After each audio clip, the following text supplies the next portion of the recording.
Binishani. Kwa leo tutakuwa tunaangazia wimbo ambao umekuwa umekita kambi hapa pale na pale katika mitandao ya TikTok na baadhi ya mitandao ambao unafahamika kama Harike. Leo tutakuwa tunakwambia muktasari wa wimbo huu ni upi ama vipi, katika tukiangazia kama vile nimepewa ni mwalimu, tutakuwa tunaangazia muktasari wa wimbo huu. Katika muktasari wa wimbo huu Harike ni utenzi wa mpenzi, anaeleza maumivu ya kumpoteza mpendwa na shauku ya kurudiana naye.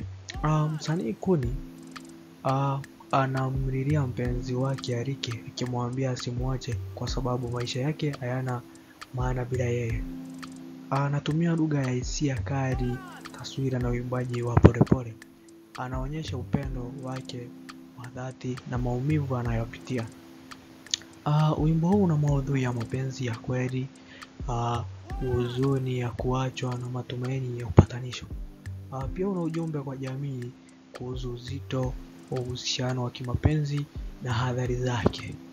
Kihisia, ni kazi ya sanaa yenye mguso wa kipekee inayoguza nyoyo za wasikilizaji. Basi tukutane tena katika wimbo mwingine ambao tutakuwa tunauchambua katika kipindi kijacho. Kuwa na wakati mwanana. Asante.